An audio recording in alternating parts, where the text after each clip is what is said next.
नमस्कार दोस्तों, आपका बहुत बहुत स्वागत है। आज हम एग्रीकल्चर क्राइसिस पर बात करेंगे। जिस तरीके से काफ़ी डिबेट हो रही है, काफ़ी बड़ा प्रोटेस्ट हो रहा है दो राज्यों में, खास करके किस तरीके से फार्मर के जो रियल इश्यूज हैं, तो हम उन पर बात करेंगे। जो अगर हम इसको कोर कर लें, बहुत सारे इश्यूज हैं, सुसाइड्स हैं, उनके इनकम है, उनके प्रोड्यूस है, एमएसपी है, काफ़ी सारी मंडियों की प्रॉब्लम है, कॉर्पोरेट फार्मिंग, दुनिया भर की प्रॉब्लम्स हैं सारी किसानी को लेके। इस सब के बावजूद उसने जीडीपी में जब सारे सेक्टर्स कॉन्ट्रैक्ट कर गए थे, तो इन्होंने 3.5% का एक तरीके से प्लस दिखाया था। तो ये बहुत बड़ी बात है। एग्रीकल्चर में लाइवलीहुड लोगों का लगा हुआ है, और इसी से ही खाद्यान्न का जो पूरे हमारे एक तरीके से सेल्फ सफिशिएंसी इन फूड रही है दशकों से, वो इसी की वजह से है।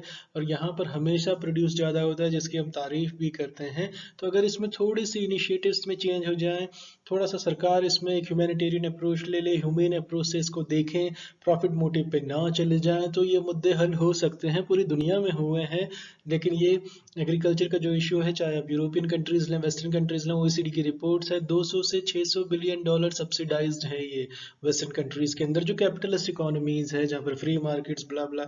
हम उन पर काफ़ी बातें कर चुके हैं। चलिए हम इसको शुरू करते हैं। तो इसमें जो बेसिकली जो फार्मर्स के जो बिग इश्यूज है, इसमें जो अगर आप इसको सेंटर करें, तो one of the very prominent जो बहुत बड़ा इशू है, वो प्राइस वर्सेस प्रोडक्टिविटी को लेके है। जिसमें फूड ग्रेन्स वर्सेस टॉप का जो डायनामिक्स है, टॉप्स यानी टोमेटोज, ओनियंस एंड पोटैटोज को, इनको एक ब्रैकेट में डाल के इनको टॉप्स कहा जाता है।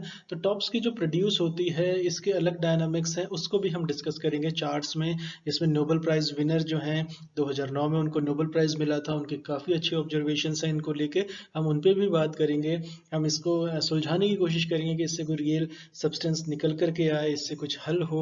चलिए हम इसको समझते हैं। एग्रीकल्चर को, जो एग्रीकल्चर का क्राइसिस है, ये और ज़्यादा भयावह ना हो जाए।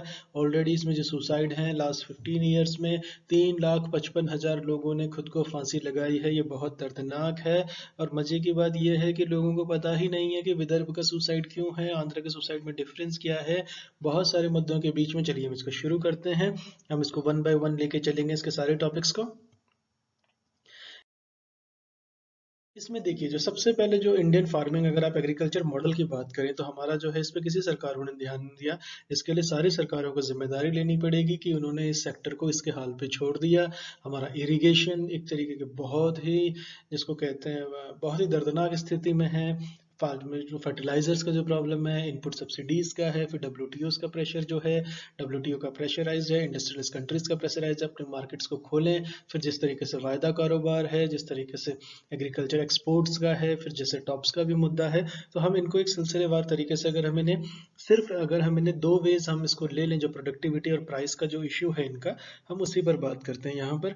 तो इसका जो एक है, एक प्रोडक्टिविटी है, कैसे उनकी हायर प्रोडक्टिविटी हो, और दूसरा जो है, उनको हायर प्राइसेस भी मिले। प्रोडक्टिविटी ज़्यादा होने का मतलब है कि डिमांड एंड सप्लाई इक्वेशन लगा दें अगर, तो हाई प्रोड्यूसर का प्राइसेस गिर जाती हैं। लेकिन कंज्यूमर की टेबल तक आते आते, इसमें शरद जोशी जी का वक्तव्य बहुत इंपॉर्टेंट है कि मरते हम भी हैं, सस्ता भी सस्ता महंगा उपज करके, और उसको सस्ता बेचकर, और मरते आप भी हैं उसको महंगा खाकर या खरीद कर। तो कंज्यूमर और इसके बीच में जो चेन है, उस चेन को एड्रेस करने की वाकई में ज़रूरत है। जो तांडव होता है प्राइसेस का, जो 18 की जो चेन है, ऐसा एक स्टडी मैंने पढ़ी थी, उसमें जो महाराष्ट्र से आजादपुर मंडी तक जो है, एक बहुत मैसिव है। उसमें बहुत बातें हो सकती हैं, लेकिन हम इसको वापस जो है, हम इसको कंक्रीट करके रखते हैं।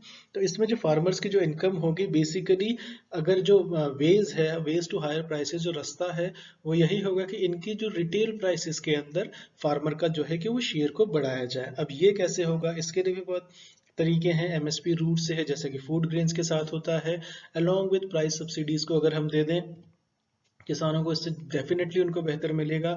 और हम मैंडेट कर दें कि जो प्राइस है, जो बल्क कस्टमर्स हैं, उनको पे करें। जैसे इसमें शुगर केन की एग्जांपल है, तो वो बहुत इंपॉर्टेंट है। जिस तरीके से मिनिमम प्राइस गारंटी अगर हम इसमें दे दें, या मिनिमम सपोर्ट प्राइस, जैसे फार्मर्स की भी डिमांड है कि आपने 3 बिल लॉज बना दिए, ठीक है, इसमें एक डाल दीजिए कि एमएसपी से नीचे कोई बेचेगा वो क्राइम हो जाएगा।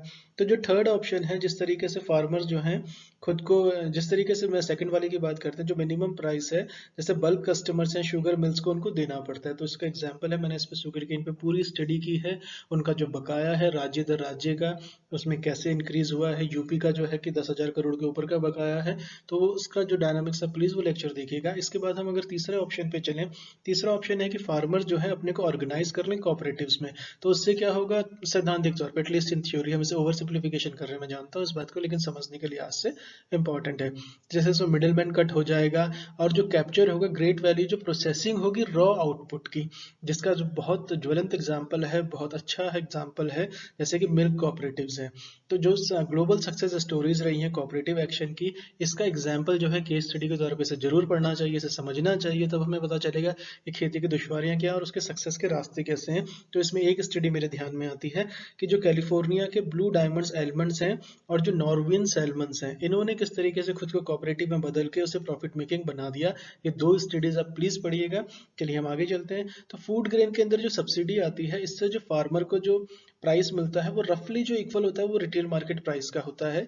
तो शुगर केन और मिल्क के अंदर फार्मर का टेक होता है करीब करीब 75% के। तो इन कंपैरिजन अगर हम टॉप्स की बात करें, जैसे मैंने आपको पहले भी कहा था, टोमेटोज, ओनियंस एंड पोटैटोज, इसमें जो है, और हॉर्टिकल्चर के अंदर जो जर्नल है हॉर्टिकल्चर का भी एक डायनामिक्स, उसका फ्यूचर जो इम्प्लीकेशन है उस पर भी बात करेंगे। तो इनका जो टॉप्स का है, इनका जो कंबाइंड टनेज है वो फूड ग्रेन से ज्यादा है। ये बड़ी हैरत की बात है, और काफी लोगों को इसका उल्टा लगेगा कि फूड ग्रेन्स का ही होगा, लेकिन ये है रिवर्स। यानी कि टॉप्स का जो एवरेज, अगर इसको हम कंबाइंड टनेज की बात करें, तो ये फूड ग्रेन से ज्यादा है, लेकिन इनको सिर्फ 30% ही अपने रिटेल का मिलता है। एवरेज फिगर्स हैं ये, और ऐसे सरकार के डेटा के हिसाब से ही कह रहा हूं मैं।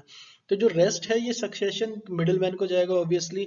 तो डायरेक्ट मार्केटिंग एफर्ट्स अगर यहाँ पर हो जाए, तो किसी तरीके से 30 से 40% भी कर दिया जाए, तो कम से कम कुछ तो सब्सिस्टेंस आ जाएगी, कुछ तो एनकरेजमेंट मिलेगा। तो जिस वजह से सर्दियों में आप देखें प्राइस राइज देखें, अभी आजकल ही देखें, अब इन्फ्लेशन जूम कर रहा है, लेकिन आंकड़ों में वो ईयर ऑन ईयर बेसिस पे निकाल देंगे तो बोलेंगे इतना ही परसेंट है, डबल डिजिट में नहीं गया है। जबकि जो प्राइसेस है, और ये जो रूलर, उसके बारे में हम बात कर चुके हैं, जिस तरीके से रूलर से गरीबी आएगी, लेकिन हम इस पे टॉप्स में ही रहते हैं। तो देर जो इसका जो होगा, तो जो क्रॉप्स होंगी जिस तरीके से ग्रोवर है, तो ये कम से कम 10% इन्हें रिटेल प्राइस का तो मिले, कम से कम इसको 30 से 40 तक तो किया जाए। तो एक्सपीरियंस इसका जैसा है कि बहुत अच्छा एग्जाम्पल है। हम इसे अगली स्लाइड में देखते हैं। इसका जो बहुत खूबसूरत एग्जाम्पल है वो केस स्टडी है एक तरीके की, जो लैटिन अमेरिका में जो कॉफी के साथ हुई है, और जिस तरीके से एक तरीका बनाना रिपब्लिक, ये ओ हेनरी जिन ने ये टर्म कॉइन की थी, कि किस तरीके से उनका एक्सप्लॉयटेशन हो रहा है, उनका नुकसान हो रहा है, और जो एक तरीके से जो प्राइसेस है, जो एक्सपीरियंस किया जा रहा है, जो उपजाने वाला है उसको नहीं मिल रही है, इवन लागत भी नहीं मिल रही है। तो सेम स्टोरीज हैं ये भी केस स्टडी के तौर पे, जो एग्रीकल्चर में दिलचस्पी रखते हैं उनको ये जरूर पढ़नी चाहिए।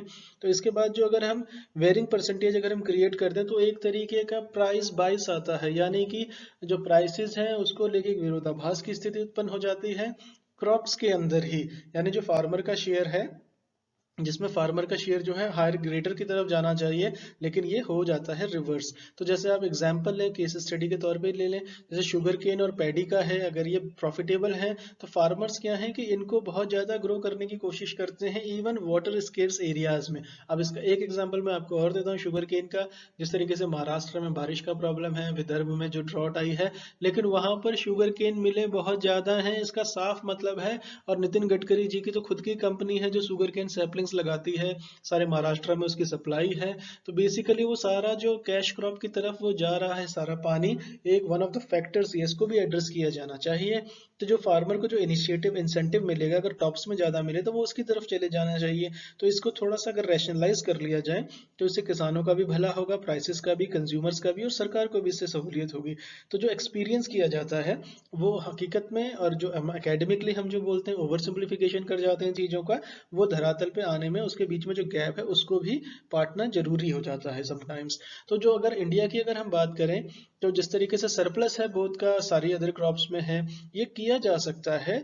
और सवाल इसमें जो ये है, बहुत इंपॉर्टेंट सवाल वो यही है, क्या ये बिना गवर्नमेंट की सब्सिडी या प्राइस इंटरवेंशन के बीच में किया जा सकता है, जो कि सरकार का भी स्टैंड है। सरकार अगर इससे पल्ला झाड़ ले, कॉर्पोरेट फार्मिंग की तरफ डाल दे, तो होगा क्या, एक फिल्म थी 2 बीघा जमीन, आप प्लीज देखिएगा, बलराज साहनी जी की मूवी है।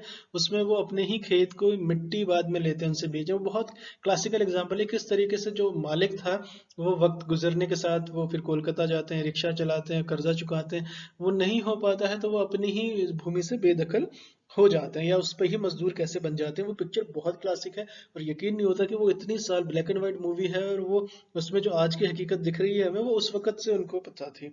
तो जाहिर सी बात है कि ये किस तरीके से यहाँ हम उसी दौर में वापस जा रहे हैं, इस पे जरूर मंथन होना चाहिए। इसके बाद जो अगर हम अगली बात करें तो जिस तरीके से जो अगर हिस्ट्री हम अगर रेगुलेटेड जिस तरीके से मार्केट्स की बात करें या जिस तरीके से हमने जैसे केन और मिल्क की बात करी, डायरेक्ट मार्केट इनिशिएटिव्स की बात करी, इन सब के पोटेंशियल्स हैं, इन सब के बेनिफिट्स हैं, इन सब का एक अपना रोल है और बहुत अहम रोल है। तो डिबेट जो है एक तरीके से जो स्पन होनी चाहिए वो इसमें क्या पॉलिटिक्स हो रही है फार्मर्स को लेके, जो न्यू बिल्स हैं इसमें कोऑपरेटिव फार्मिंग को लेकर, कम से कम एक जो इसके स्टेक होल्डर्स हैं उनको विश्वास में लिया जाए, उनको एक तरीके से उनके मशवरे माने जाएं, किस तरीके से है मिल बैठ के कोई रास्ता निकाला जाए। लेकिन अगर आप अपने अपने स्टैंड्स पर अगर टिक गए तो फिर कुछ होने वाला नहीं है। जो आप देख रहे हैं पूरा कोरोना के बीच में ये सब हो रहा है, तो ये कहीं ऐसा ना हो कि दूसरी वेव सच में रियलिटी में बदल जाए और उसके बाद जो मौतें होंगी वो एक तरीके का अवलांच होगा, ऐसा कहा गया था शुरू में। तो जो जिस तरह की जो थिंकिंग है ये एग्रीकल्चर इक्विवेलेंट है, इसको गवर्नमेंट कह रही है वाटर शेड मूवमेंट है, जैसे डी लाइसेंसिंग ऑफ इंडस्ट्री हो गया था। लेकिन यहाँ पर जो डी लाइसिंग 91 के रिफॉर्म्स हैं उसमें बहुत कुछ बोला गया, लेकिन उसमें अगर देखा जाए तो नरसिम्हा राव जी के टाइम पे बहुत कम सेक्टर से, लेकिन अब तो डिफेंस भी ओपन हो गया, ऑर्डिनेंस फैक्ट्रीज को बेचा जा रहा है जो अनथिंकेबल था एक टाइम पे।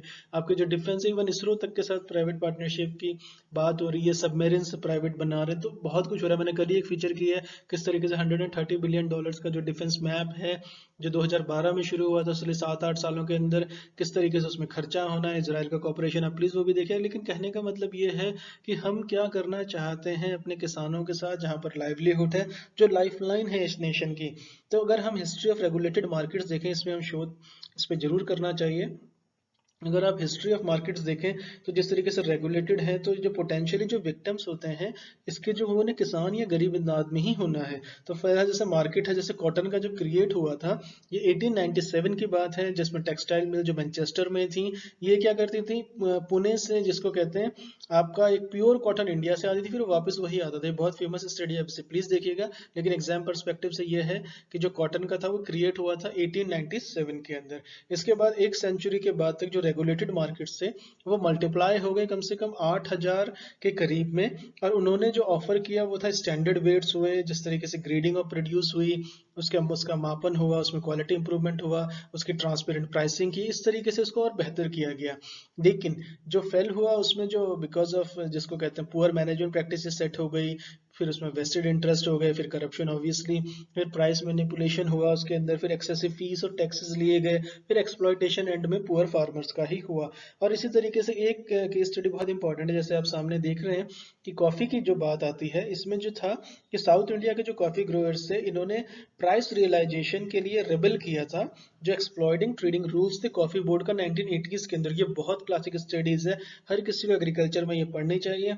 तो जो परमिशन जो थी बाय ऑक्शंस की, जिस तरीके से सेंटर फॉर टी थी, इनका रिजल्ट अपोजिट आ गया। तो जो लेसन अगर हम इन सबसे लें तो इसमें एलिनोर ऑस्ट्रेम जी, इनका जो योगदान है वो बहुत ज़्यादा, इनको नोबेल प्राइज भी मिला है 2009 के अंदर।